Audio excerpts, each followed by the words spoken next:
Hey guys, I'm back again with another video. Today I'm going to be doing another 10 things I wish I knew before I came to IE University to mark my 5th year in this school and in this country, in Madrid, Spain. I'm surviving. I am so done with it. Let's just keep it up. But this is in memory of my other video from my second year in uni. I think it was my second year, where it did quite well, and I've seen that it's done a lot of good for people, and people have always reached out to me, which I'm always so grateful about. So keep coming at me with the questions, whatever you need. I'm always here, and I can always refer you to anybody you might need, and I'm right here. So I've always wanted to be the help that I needed when I was coming into university. I knew nothing about university. I'm a first-gen uni student, so I was really learning a lot on the way. Having said that, for those who don't know me, my name is Emmy. I'm a dual degree bachelor student in business administration and law. I'm Japanese Romanian. I grew up in Singapore, and I've been living in Madrid for 5 years. So I go to school in the IE Tower, as you may know. And I've actually done my exchange last year in Paris, France. Okay, I've done a video on that as well, things I've learned over the years. I like to talk about my growth, my mindset, everything. So check out my channel for any other of those things and how I've been navigating my 20s as an international student. But let's get on with the video. It's one small step for man. The first thing I wish I knew is that when you move to Madrid as a university student, it's nothing like going to the States for undergrad or the UK for your bachelor's. You create a life here. You are not living in a community dorm. You could choose to live in a student residence, but these student residences are also third-party companies that actually work with IE in terms of, connections and having them to be raised awareness of, rather than it being owned by IE. And so these student residences are great for like your first year. You meet a lot of people, but it's not necessarily just IE people. Having said that, you create a life here. This is like your first step to adulthood. I grew up living at home in high school. I was very comfortable, and you come here and you're managing all the admin work, everything. In this sense, I've come to the realization that school is just a part of my life. It doesn't feel like I'm here just for school, but rather I've created a lifestyle here. I've created a routine. I've created lots of different relationships with different kinds of people. I have my Pilates place. I've learned to love Pilates, for example. I've learned a lot about myself here. And it comes with the fact that you're creating your first step into adulthood life. You're figuring out what you want in your life. You're figuring out how you want to live this life here, and you just go to the tower as part of your day. But going to the tower isn't your main focus here. And I think that is the beauty of going to school in Madrid and in this school. But also I think it's the case for a lot of other universities in Europe. But again, I'm not too familiar with that. But that was also the case in Paris when I went as an exchange student, I created a life outside of uni. It was amazing. That's how it is. And it's just a reminder that your reality is a reflection of yourself, and you're creating this reality as entering your 20s, and you really start to learn about yourself and learning how to surround yourself with the right people, moving on from mistakes that you might have made in the past. And I think it's a beautiful experience. Secondly, I wish I knew that my dual degree meant that I was A, with the same group of people for 5 years, B, that there's only one exchange semester in all of 5 years, and C, that we have 2 theses. So with the first point, we have the same classmates. So we initially, my first year, I had a certain set of group classmates, and then by the second year or third year, we changed a little bit from where the Segovian kids came to Madrid as well, and so we've become 2 cohorts, and it's split into whether you want to take the Spanish track or regular track. So this is for the law side, right? And the Spanish track allows you to take the Spanish bar exam, basically, and that's why their class is on its own. And then my class, because I didn't want to do the Spanish bar exam, and also it has to be in Spanish, right? It's just more continuing the comparative law. I'm not doing anything specific to Spain, which is comparative, or looking into how different legal systems are structured and how it has affected society, economically, everything. Super interesting. I would never go back and change the degree I've done. I think it's amazing. You learn so much about everything. Business and law together has to be one of the most important aspects when you want to create a business, right? And I think just adding 1 year for a dual degree qualification has to be like the easiest thing in the world. Especially if you do IB, you're fine. If you do IB, nothing is harder than IB. We all know this. So a lot of people have asked me, like, is it going to be really hard? Whatever. I don't think so. I think also a lot of French kids have come up and asked me if it's going to be harder than the baccalaureate that they do. Nope, I don't think so. From what I've heard, everything seems a little more chill. A lot of final exams are like MCQs or short answer questions. It depends on the class. It really does depend on the class, but majority of the time you can pull through final exam. Group work weighs in a lot, participation weighs in a lot. You're fine. The second part of that point was the exchange semester. So you have exchange and internship semester, like either or. And when I first applied, I thought I got 2 of them because I was like, oh, surely 5 years I get 2 of them, right? Because longer years. But no, I thought wrong. So you don't get one. I'm gonna go more into exchange later on, so stay tuned. And then the fact that we have 2 theses. I thought we could combine both in one, and we can't. So I think the only degree that can do that is international relations and law, if I'm not wrong. But don't quote me on that because I don't know. However, if you do ask me about that, I will find out for you. Anyways, so my current thesis, it's okay. Also with the thesis, from what I've heard from the year before me, people are so uncoordinated. I think I could probably make a video on my thesis itself and how that looked like. But from what I've heard, it's so uncoordinated and I'm so worried for it. But in the end of my 4th year, I already had to pick a business topic and a law topic. So right now we're in the process of getting it fully approved and everything. But before our semester this year started, we had the chance to change our business topic. The law topic is like I'm pretty sure it's a first come first serve basis in terms of like the broad topic range, and then from there you can choose a specific topic. And I think it has to do with the fact that obviously you need some professional to like guide you, and there's not enough. You can get external mentors, but that again I don't have much detail on. I just know like people in the grade above me or from the 4-year degree program last year, they graduated and they told me like they had external or anything like that. So the third thing I wish I knew is that these university years is so much about learning who you are. This ties into the first point of, living alone, creating a lifestyle. Personally, I grew up in an environment where I was really in flight or fight mode so much, and I never really knew what I wanted to do. I went into undergrad just to like leave my house, okay? I didn't choose a degree because I wanted to be a lawyer or because I had no idea. Back then, I just knew I liked psychology. I loved biology, but I wasn't gonna be a biologist, right? In that sense, these 5 years has really been a lot about learning who I am as a person, learning what I want in relationships, in friendships, in partnership, in my career, learning to move different, learning to accept that people come and go, everything. And I can get very deep into this, but I won't because this is about my 10 things I wish I knew about IE. But it's just a reminder that we all have our own journey, and I spend every single day actively reminding myself that I don't need to be like everybody else. I don't have the same path as everyone else.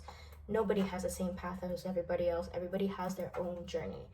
And you're not falling behind, and you're not going to be, you have your own definition of success. That everybody's life itself has its own definition of success, and you yourself needs to remember that and keep reminding yourself that, because in this environment where you're surrounded by so many people doing so many different things, and there's gonna be people who's gonna be doing all these club things, and then also like people who's just partying, and you're gonna be surrounded by so much different kinds of energy, and it's all about being alone.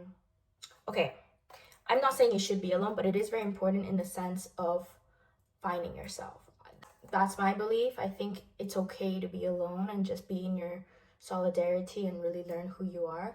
Of course, go have fun, enjoy, be in the present moment. That's super important too. While I was editing, I realized I wanted to actually add this in. I was talking to a friend of mine about like our next steps, since I'm in my final year, she's just graduated, and we realized that the choice we make at 18 years old is really crucial, unfortunately. Of course, there are many options, but in terms of where you want to work after, that has to be a big factor of your decision. I'm not saying you need to have it all figured out. I didn't, I never did, but I am also lucky enough to be able to go back to Singapore and like stay there and work there as well because of my visa status. So I think in that sense, it's really important to also consider visa status, whether you want to work in Spain longer after graduation, where do you want to go after. If you have an idea of that, work towards it and think about it. If you don't, obviously there's no problem. You're gonna figure your life out. I'm not saying like you need to have it all figured out, because I don't, nobody does, and everybody's on the same boat in that. So it's a reminder that don't freak out about it. But it's also important to kind of think about where you want to be settled or where you want to be long term, because if you don't plan to stay in Spain long term, it's like, okay, like, are you going to go back home? Are you able to go back home? Are you going to find opportunities back home? Worst case scenario type of thing. So I think that's a really important factor that you need to think about when you first come, especially as a fifth year student. It's something we all think about now, and we're really entering adulthood now. So think about it, and I think that's a really important factor to keep in mind. The fourth thing I wish I knew is that the housing market absolutely is horrible in Madrid, especially at this time where there's a lot more inflow of IE students, a lot more international school kids coming in, and it's really difficult to find a place. I got lucky with mine. I moved in here my third year. I've been living here for 3 years, and I've had a roommate until this year, and then I have a new roommate now. I'm very picky with my roommate too, so I think that's very important for everyone to keep in mind. Like, if you don't want any horror roommate stories, just if you choose to have a roommate, be really selective and know what you want, who you want, what kind of person you want, how clean you want it to be, everything. My roommate now is someone who also went to school in Singapore, so it's great that we have a similar background in that sense. I really appreciate that, and she's amazing so far, so I'm really glad. But I think it is also nice to have a roommate because you do have more options of having a bigger house, having a little more utilities, and not a lot of houses have air cons apparently. I didn't know that. It's crazy. Or heating, and having a dishwasher is essential as a uni student. Let me tell you that. Housework takes so much time. So much. So remember that. Housework takes a lot of time. And also mover companies aren't so common. I've looked into a bit of it, but it's so expensive for what it is, like I did need to move some like shelves and stuff, and I was lucky that someone had a car to help me out, but moving is the worst thing here. I don't know what it is. And also just like speaking to movers in Spanish and like trying to figure it out, it's just a pain in the ass too. Most places want you to move in by the next month, but start your search early. So meaning, let's say I'm looking for a house in August, it's really important that you start your search around May, June. Make sure you're able to like go in person and call them up, because also you need to call them. They won't reply to emails. They won't reply. They're lazy. I'm not gonna lie. So call them, be proactive, but most of them will ask you to move in by the next month, most likely, because obviously they want clients, tenants. I recommend around the Justicia area, which is like near Alonso Martinez, a little below that, or Salamanca is beautiful, but it's a little more pricey. Malasaña, Fuencarral, amazing because there's so many coffee shops and restaurants, and it's very residential. So, but I do recommend having a student housing for the first year. I think that's really, really, really important, and it allows you to meet so many different people. Let's say you're not even like a partying person. I think the first year has a lot of partying involved, and you meet a lot of people through that. But if you're not like someone who enjoys that, I think a residence is perfect because you get the opportunity to still meet people. And I recommend Reza and Claudio Coelho. Reza, okay? Number 5, exchange is the best time of your life. The thing I wish I did know is that it is GPA dependent. So how you work in your first 3 years is really important, and like it was based on GPA allocation. So, I'm not a horrible student. I excel in my academics, but I had a lot of high competition, especially as a fifth year student. You're going to exchange at the same time as all the BBA kids, all like the single degree kids, and then all the like double degree kids. So your GPA allocation is going to be highly competitive. And so in that sense, places like Miami or Singapore, I know is like very competitive.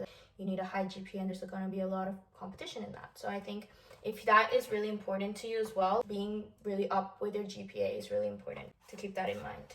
But I do recommend doing the exchange. I think it's a great opportunity to move somewhere else. Internship is great for your experience too, but I think you're going to spend the rest of your life working anyways. Why not take this opportunity? And So sorry, I realized that my class is at 12 p.m., not 12:30, and I need to go to school. So the next part of my video is gonna look a bit different, but we're gonna continue from here. Alright guys, I had a little more time, so what better way to do it than to do it in IE University. So here's a little classroom that I found.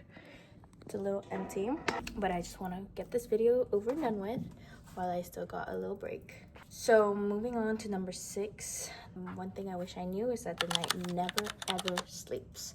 There's so many events every single day. There's even a club called Fucking Mondays that's only open on Mondays. It's just, you have like Freshers Week that just turns into Fresher Month for like 3 months. And it's a big lesson on like learning how to say no. You know, I came from Singapore, and you know, everyone was always going out on Fridays, Saturdays.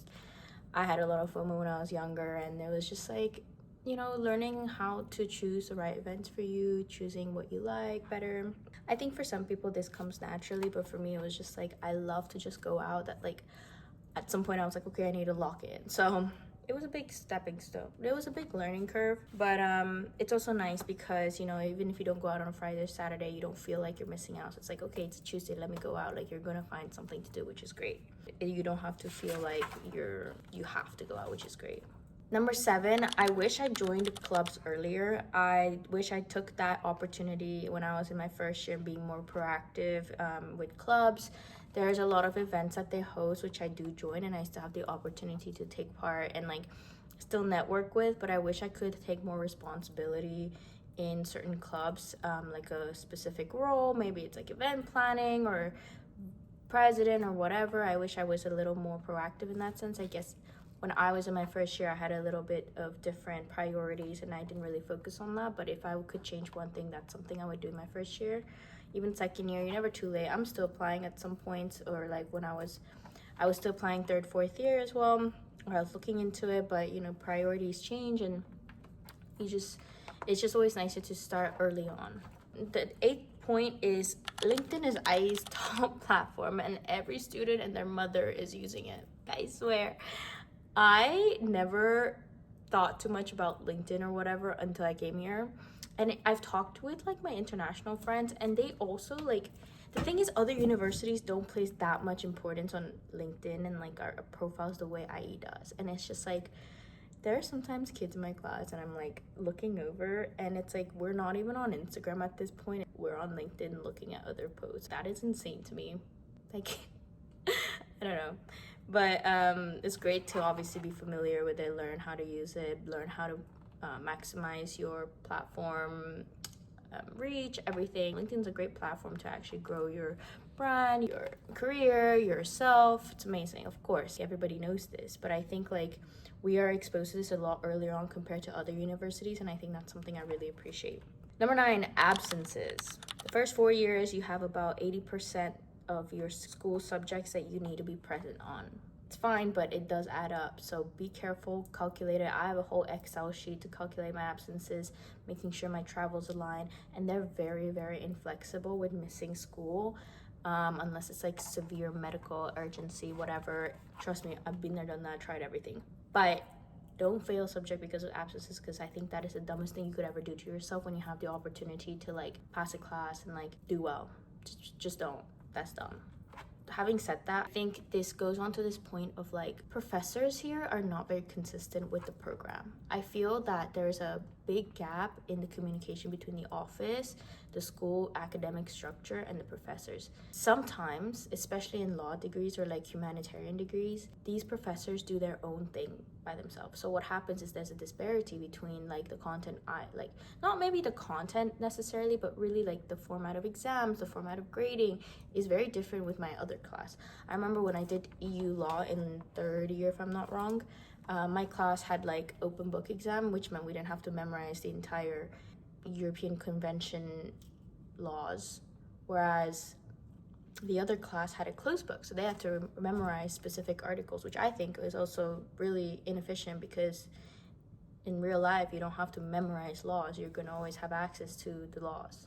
But I think that's kind of unfair in that sense, and I think it's unfair that we have to deal with this while, you know, if a professor agrees to kind of switch up a little quiz for the benefit of our own event or of our own career, Like, let's say like I have to attend something and like I have a quiz that day, like if my professor's okay with moving it 2 days later and the school is not okay with it, it just makes no sense, because there's a unfairness in that. If the professor already has so much autonomy in the way they're teaching their class and the content and how different and inconsistent it is with other classes who are taking the same degree, we're all graduating same degree, same time, yet we've taken different types of courses, if you get what I mean. And in that sense, it's like, okay, if a professor's okay with switching up a quiz, honestly, the office should be okay with allowing that to happen. I understand if the entire grade is like has started doing that or starts doing that, but I think if there are certain cases where it's just same day but different timing, I think it should be fine. I don't know, I just kind of feel that the professors here can also be really unprofessional in that sense of some of them don't speak proper English, or some of them say no laptops, but it's like some kids might really need a laptop to take notes or whatever. I think it's just there needs to be a little more consistency in their teaching. Number 10, the international community is smaller than you think. And I promise you, in your first year, remember that. Be smart with your decisions, be smart with going out, be smart with who you are around, be smart with how you are when you go out, because the international school community is smaller than you think, and you don't want any mistakes biting back at your ass. And everyone's just somehow related. I mean, it's also like really great because it's like you get so many mutuals and you meet someone randomly and you're like, oh my god, no way you know this person from Singapore. Like, I've had that moment so much, and it's just like a reminder the international community is so small across the entire world. And that was number 10, but I'm gonna give you a little bonus because I did think of this on the way to school. I do believe that knowing Spanish before you come here is quite important. You don't need to. It's not really like nobody speaks English, but I do think it makes life a lot easier going around. Like I said, you're not only in school, you're gonna have a life outside. And I think that if you know a little bit more Spanish while you're here and when you first enter, you can pick it up easier. And I think it's a very essential thing, and it'll be good for you in the long run. You know, communication is key. Learning new languages is great. You become more well-rounded in that sense and be able to pick up new words, new languages, be able to communicate with different people. And I think it's really important that expressing yourself becomes easier. I think my first 2 years was the biggest struggle because I couldn't express myself. I think that was my biggest frustration. I wish I could express myself better to people. I felt that nobody could understand me. It's so frustrating, and you live alone. I remember calling my mom in my second year. I was like, Mom, why the fuck does no one ever speak English? I was like, I'm so tired of no one speaking English here. Well, my mom was like, well, you don't have a choice. You're in Spain. Go learn a language and suck it up. She ain't wrong. That's why it's really important, I think, learning it. Even if it's Duolingo, you always have a chance. Just basics. Basics is all you need first. And then you can learn. And then if you want to take more classes, and, you know, IE has there's a regulation, you need to graduate with a specific Spanish level. So the first 2 years, you're going to be put in Spanish class if you know nothing as well. So you're going to learn. But coming here first and knowing it is the most useful thing you could do for yourself. Anyways, that is all for today. I'm really glad I found this room that I can show you guys. But I hope you had a lovely, lovely time watching this. I hope it has helped you a lot.